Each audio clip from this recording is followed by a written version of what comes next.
This video has been made possible by Manscaped. Visit manscaped.com to get 20% off and free shipping with our code FIR. What is Manscaped? Let me tell you a little bit about them. Manscaped is the best in men's below the waist grooming, and they're offering precision engineered tools for your family jewels, and they helped over 2 million men all over the world to get rid of hair on their balls. So if you let yourself go in 2020 while in quarantine, don't worry. Manscaped is here for you to reboot and stay clean and shaved in 2021. I mean, a guy with hairy balls is like the year 2020. We don't want to be that guy, so get 20% off plus free shipping with our code FIR at manscaped.com. And your balls will thank you. Hello footies and welcome back to another online session. Today we are analyzing footage from former What the Foot host Steve. You can find him on Twitter at Vallance777. And Steve booked a FUTcoaching Online session, which is our budget option, which also means we don't use data-driven analysis for it. You basically send in your match, we'll open it for the first time live on Twitch. Check out below for my Twitch. And as a special appearance, we've asked Steve to come on the show while I was streaming. So you can actually hear me talking to Steve while doing the analysis live on air. If you enjoyed, hit that like button, subscribe button, share. And if you want to be coached yourself, go to FUTcoaching.com and book a session there. Thing I want to talk about, and I always say that, Steve, while we're running the footage, is why do you have your gamer tag on top of your player's mind and not the player names himself? Because on PC, I'm too scared of people cheating. Okay. That's why. But it doesn't happen. I'll be honest, I don't think they've cheated much this year. So maybe I'll change it. All right. But that is cool. It can be important, especially when you're not having the 5-star, the 4-star players. And Do you know, I will say though, I recognize most players in the game. You do, so, but from your opponent as well? Yeah. Okay. I mean, PC, like, I could probably write down 30 players and everyone uses those players. Okay. And what's with the camera angle? It's just the one that it's on. Okay. Is there a better one? No, I don't know. I prefer to have... The thing about this camera angle compared to the camera angle when you use, for example, the go-up, high-up camera, is that you can't see the whole page while doing this, and the distance is a bit skewed, especially when not in front of goal. If you look up, it looks much less space on the top side than it has on the bottom side. So I've noticed people tend to go to the side which looks visually the largest, which of course there's no difference. So normally mentally it might be a good thing if you're struggling with this. We have no data today, so can't really say, but if you're struggling with this, that might be something to take into consideration. And I'm noticing that it's much easier to actually select the right players while players do runs, because you're having more view to see it. Yeah, okay. But yeah, it's a preference in the end, so nothing wrong or good with that. And this is something... Sorry, go ahead. I can ask you now, what camera should I have? I'm using the co-op with custom and everything as zoomed out as possible myself. Oh, okay. But there's no good or wrong here. It is also preference. Because I like it quite zoomed in because, I mean, hopefully as you'll see, I like to do quite intricate sort of, like intricate dribbling. And the problem with it is that when you're too far away, it feels like the players don't you can't see the little gaps. But maybe that's the problem. No. Kingpin says, "Are you coaching this West Ham fraud?" Welcome back. Sorry, right. I think if we win tomorrow, aren't we on the same points as Chelsea? Oh dear. Yeah, I'm looking at this gameplay, but I'm seeing some things which already. You see that Courtois' fault though. I'm going to go in this week. This is the negative part of having Steve on the show. He'll talk through everything we're saying. Let me say that Chris says, "Hey, you have podcast royalty on tonight." Yes, and yesterday when we were talking about Chris's match, he wasn't on. That's unfortunate. Something I want to highlight here, Steve, is your player selection on defense, right? Yeah. So the golden rule we usually take, and as we discussed yesterday's on Chris' session, now Chris is in the session, might as well and do a little flashback to that, is that it is usually not a smart thing to run behind players, but the golden rule is select a player that is between the player that has the ball and basically cutting the passing line towards your goal. And that's also in front of goal. And what I see in this footage is that you are chasing the ball. In this situation, you have the player selected that is running behind the ball, which enables you not to cut the passing lane when they go to the wing. And you can already see the marker, and I'll highlight this, right? Yeah. You see, in this situation, you have selected, let me mark that orange, this player. But you can already see his player going for a run. He's going for a run there. And I think and I saw it loud, like in the first 2 minutes, I see it happen 3 times. So that's why I was saying it for a bit. So this player is going for a run. If this player goes for a run, that usually means, I'm just going to mark like this, that you will need to be selecting the other player, which is able to cut the passing lane. In this situation, I'll mark that green. This player. And that's always also the player that has the indicator on the top of his mind. Because if you select that player, you are able to outpace the pacey forwards. Yeah. So that's just a little thing which I noticed right away. If you select him, it's easy to intercept the ball. If you play a high line, you're actually easy to take over and come from there. And if I then play the footage a bit longer, I see the same thing happen right afterwards. So in this situation, he plays the ball to the player that was going to get the ball. You are selecting now the player where the assisted marker was on top of it. But then at that point, you are also chasing him. And if you can chase him, you won't be able to get the ball that easily. And if you can't easily switch to the players to intercept. So that's twice in a row where the player switching, some people would say it's player switching slow, but I think you're just selecting the wrong player at that situation. Same here. He cuts back that moment. This is the player that is closest to the ball and able to intercept or cut the passing lane. The moment you switch to him is already too late, and that's why he gets the time to actually make the move into it. Yeah, no, I see. The moment he got the ball with the striker, I'll slow it down a bit. The moment he gets the ball with the striker, then you are selecting the right player right after it, but it's already too late, which enables him to actually do that move.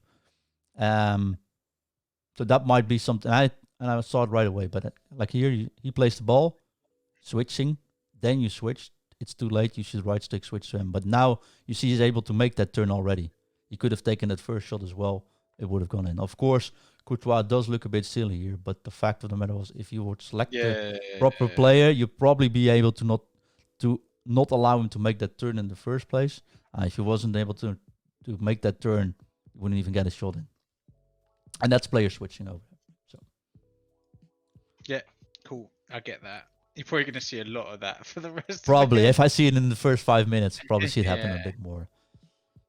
But for everyone watching in chat, I think it's very important to get that out of your system. But it is hard, and you need someone to tell you that sometimes, because I think I've seen Steve, like, and he's in chat, so I can now honestly say it, like, oh, I see it happen. Next 10, 20 matches, 10 weeks, it's perfectly. New season starts. Just doing it again. So, you know it. And this is something I have known you from as well, Steve. So when a kickoff, you are conceding a goal, you are being stressed out. You want to go forward, lose the ball, take over. Yeah. It's still 8 minutes, right? There's nothing lost. So don't rush. And this is much better defending. Selecting the right player. Feels rushed thus far. And now you're going to play a bit more calmer, as you see here. You'll probably be able to just work your way out of it easily. Yeah, there you go. So I think you got yourself out there being a bit too aggressive. But I mean, this wasn't a bad attack, so nothing to focus on. He should have. The thing is, he should have just passed it like in front of him.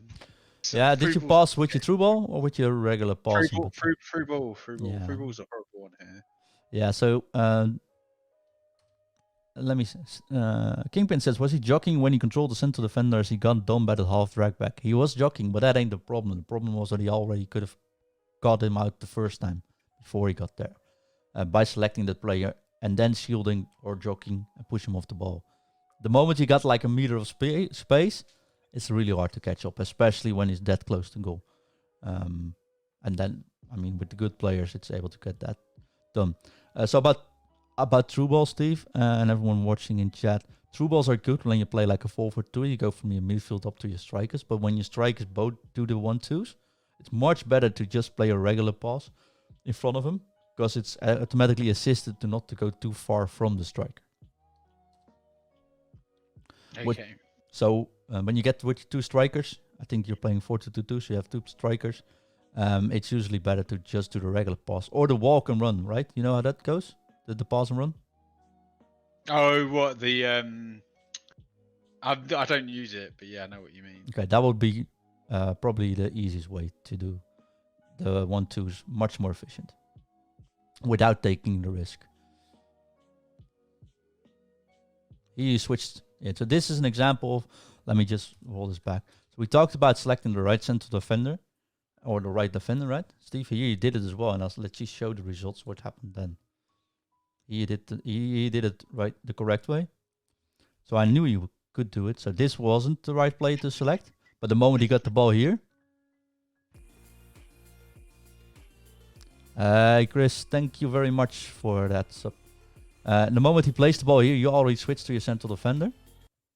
And the moment you switch to your central defender, now you are in control. Now you can shield and get him off the ball. So that's like you select the right player, he has nowhere to go, you shield and you just got it. So this is the moment you timed the switching route and you got the right player, and there's nothing to be lost there. And that's as what I showed yesterday on stream as well. Then it's perfectly fine to use like a 7 or 8 depth as long as you have the right player selected. So he does it. You do it well, Steve. So that's good. Yeah. I knew you could do it. Yeah, just it's gonna be the one time I do it this game, though. I'll warn you.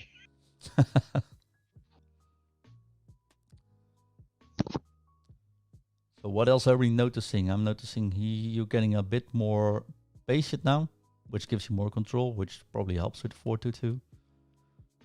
You're luring this opponent out. Okay, this is a bad pass, but you know that. You don't have to say it that.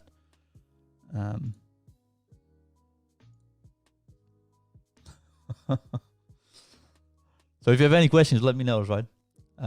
This is defending with your CDMs. Can you explain, Steve, while we're looking at this, and I'll just interrupt you when I see something interesting. Why are you using the 4-2-2-2?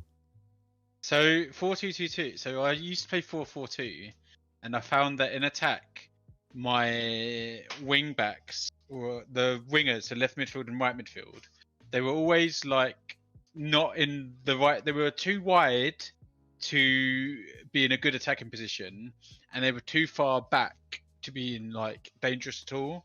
And so for like all my attacks, they were not great. So I went to 4-2-2-2 because then the wide players come in a bit, and then it drags the left back and right back out of position a lot, and they also come in a bit more when they need to, and it just creates a nice bit of like space. Okay. I just really nice formation, and it's just really easy to get passes out and stuff. I just think it's like I've only used it for like a week, so like one weekend league. But I think it's much better than 4-4-2 in my opinion.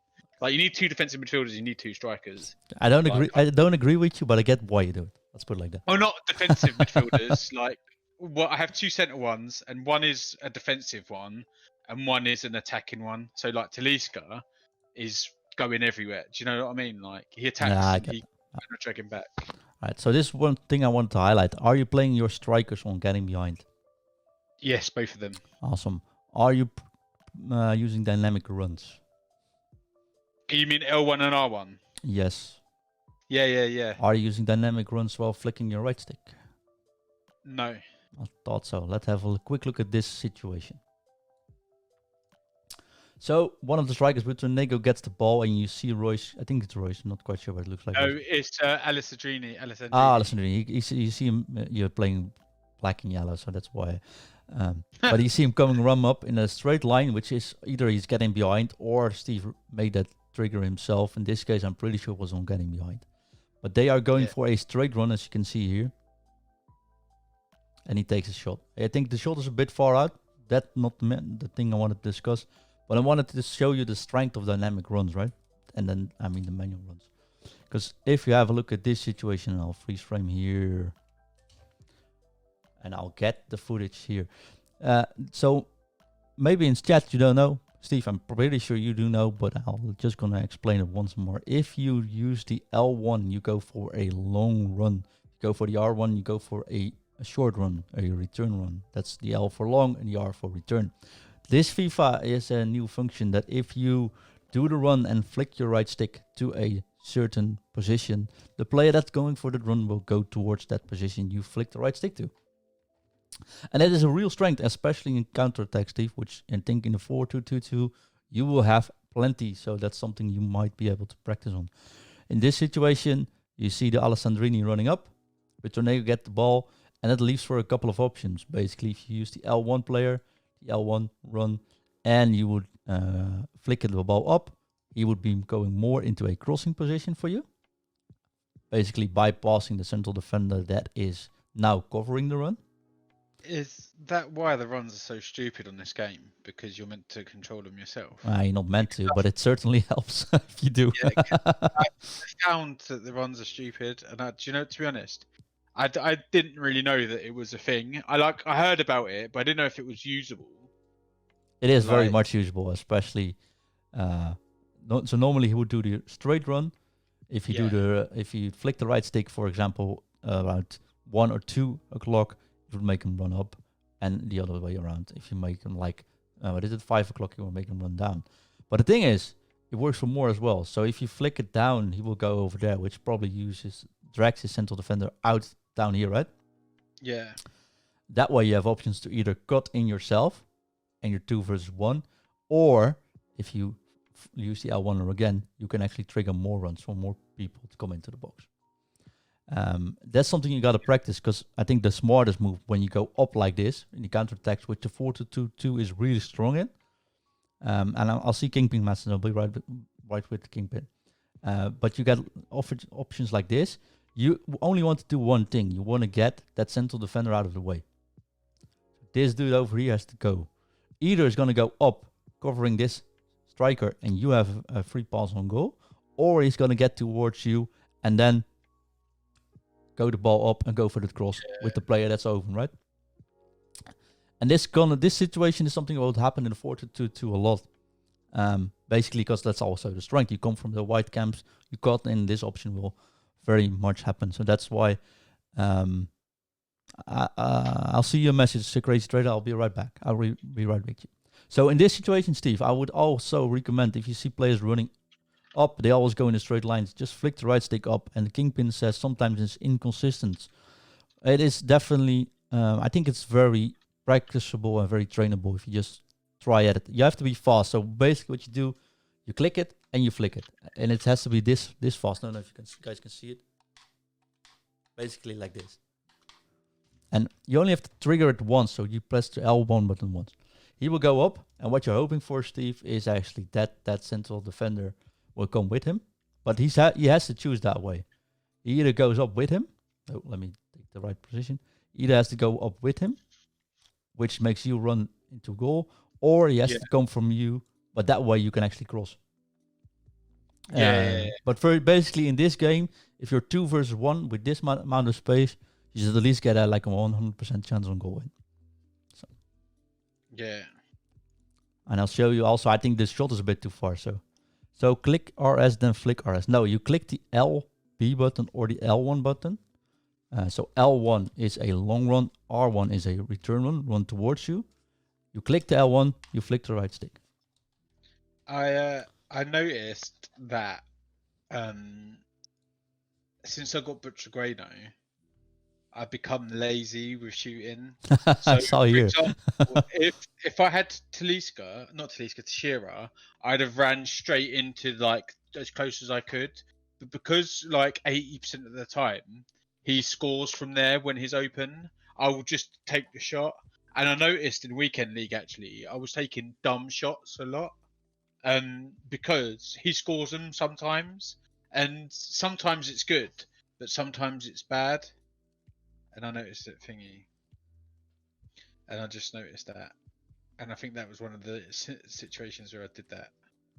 Yeah, and I think if you want to practice those dynamic runs, for everyone in chat and on Steve, now we're talking, in every mode except for Foot Champions, you can enable your trainer, right? Yeah. The dynamic run trainer is really cool. You don't see it when you do not use it, but the moment you click the L1 or the R1 button, you'll see like blue markers where the player you are aiming to is going to run to. The moment you flick your right stick, you see that marker, that blue path, you see that change. So that way it's really easy during the week to practice on those dynamic runs because you'll see all the markers being just drawn out for you. That's a good way to practice. I would definitely practice on that, especially when you're playing the formation like the 4-4-2, the 4-2-2-2, ones that have space when you are on a counter attack. It would really enable you to get some more 100% shots in. And I'm not going to talk about the shot wasn't 100% at all because I think that's a phase you already know. So that's fine. Let me know in chat if you're looking at this and like I'm never using dynamic runs. What you're on about? That's also the cool thing of doing the coaching sessions online because you can make it more interactive than we normally. Because this is a standard run which wasn't triggered. Also getting behind. And don't forget you can use the R1 button or the RB button to get players to watch. This was of course sloppy passing. You're still a bit anxious, Steve. A bit, maybe a bit stressed. Which game was it? You 26 win or something? No, this was Rivals. This was just a Rivals right. Game. To be honest, in Rivals on like PC, I win 4, lose 1 maybe, and this was just my 1 loss. I mean, the goal still angers me. Yeah, but I've got something here though for you. Talking about defending. I cannot look at this. You're still chasing the ball again with I know. With the CDM in this case. So chasing the ball. Now you switch, right? You do your manual tackle, which is pretty unnecessary. Manual tackle, switch to the wrong player. Now you switch to the right player, but it's actually too late because he's already going to make the pass. So this time you should already be selecting this one. But the moment you switch to him, you're already like sort of gone. This was a bit unlucky, but it started also like 10 yards back already. Yeah.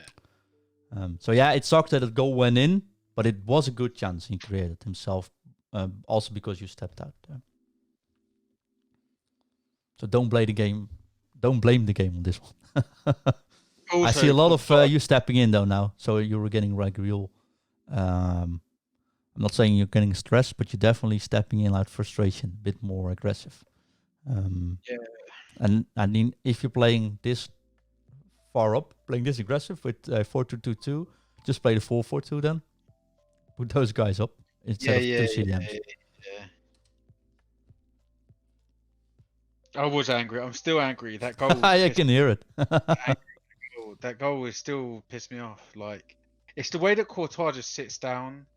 That's what pisses me off the most about it. Like, it's a fair. Like, I didn't set the right guy at the right time. But Courtois, like, if that's Pope saves it.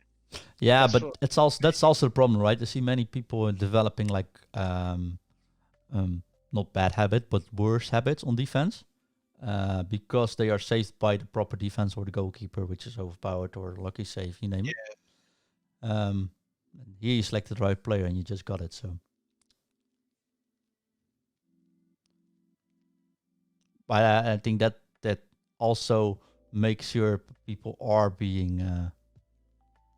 Oh, Steve. Yeah. I know. Pope is not better. It's all in your head. That's true. But he's also huge. I think that helps. Pope is better than Courtois. I think so as well, though. I used Courtois at the start of the game, and I just put him into an SBC. There was no use keeping him. I've got Stegen as well, but he's trash as well. So the player I disliked most of them all is Van der Sar, which is really weird. I did the SBC, right? Yeah. Used him for the weekend league. Man, was he bad. See, it's so silly. How is Nick Pope the best goalkeeper in the... Are you gonna... Premier League sauce. That's what it's called. Yeah, Premier League sauce. That's right.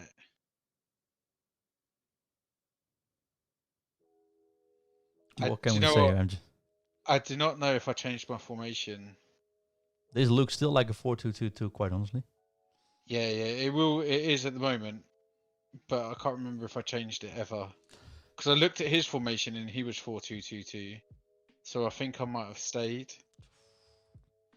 To quickly go through, I think it's all defensive positioning of selecting. If I'm honest, Steve. For once, you are you selecting? We do not need check, by the way, Kingpin. But are you selecting your players with your LB button or with your right stick? Use my LB button. Sorry, I couldn't hear you. Can you Yeah, I use my LB button. I know that you're not meant to, but I hate the right stick switching. It very rarely works. No, I think it's LB button is not a bad thing, quite honestly. But I think the combination is very important because, as you can see here, with what happens, you usually switch to your fullback first, right? Depends on the situation, to be honest. I don't necessarily go for Look it. at this. Like, oh, I'm gonna slow this down. I need to slow this one down. This is interesting to watch. So Steve uses his LB button to select.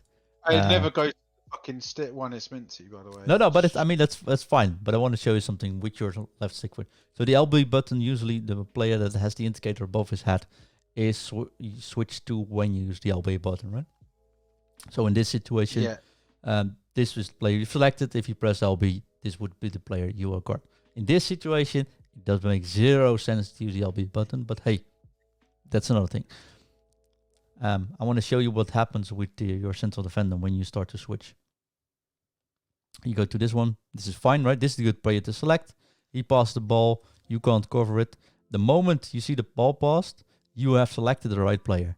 You have selected, in this situation, Koundé, which is the central defender that is in is in front of the passing lane and the player that is going to get the ball. So this is good, Steve. Keep that up, right? I want to show you something what happens.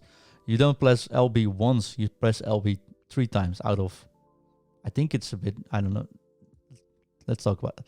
So I'm gonna clap when you do the switch. This is clap like switch 1, switch 2, switch 3, but now you're already out of position.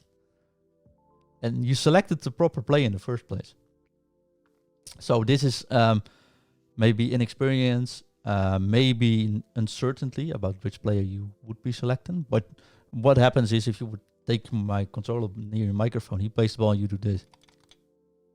And that ends up being the wrong player selected. Which in this situation again means you are too late by switching to the proper playing and the distance is already there. I think if you go back, what I did is so if you go, I mean, because I'm obviously on delay, when he passes the ball in, I've switched because I've seen that run. Yeah, you switched to the proper CB. That did you did well. So I switched to Koundé, and then I see the run. So there's a run from his like winger. So I switched to Mendy. Then I realised, oh shit, he's not switching to pardon. And then he switched to Varane. And then that is why a combination of the left stick or the left button, the LB, and the right stick is important. Because the moment you see you're switching to the wrong side, that moment you can flick your right stick in the other side.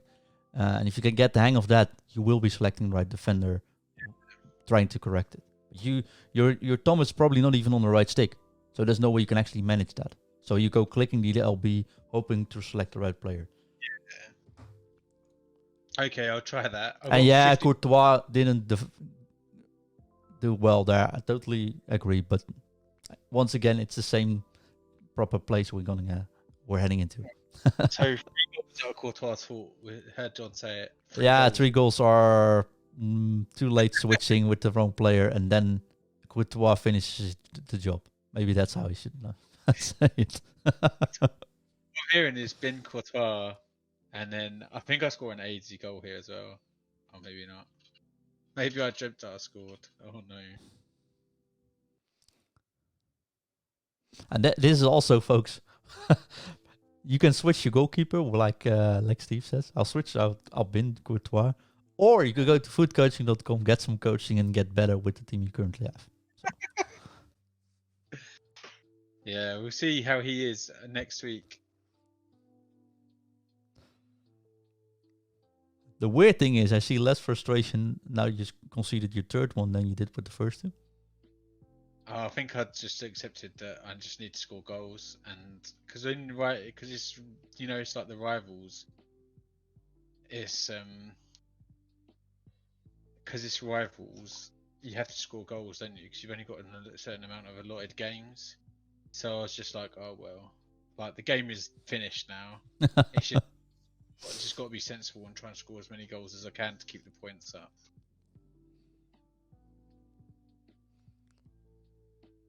You do it well, right? Except for the step in, but you did select the proper defenders. But the step in he finishes everything though, so I've got to say that. But this is what leads us. So, quick notice about defending. This is something, if you tune into the stream, I'll probably say every day, but still, it doesn't matter. Sorry, Steve, go ahead. I'm gonna smash Courtois' brain in, I swear. So you want to keep your 4 center defenders, or your back line consists out of 4 players. You want to keep them in one row. When they are in one row, you do not step out. The moment you step out, you open up space. Basically what I'm saying every single day here. This space you do not want open. So you can select this player, but you do not want to push out. The moment you push out, let's show us this. The moment you push out with that player, like this, you go over here, start pushing. Yeah. The thing is, you start opening up this back line, and then all the space is open. Hold in with a defender. And I know I do. I know I'm really bad with it. So you do not want to step out, because then this happens. He opens up. Basically, that will happen. And that's, I sometimes see frustration, but I know Steve can do better than this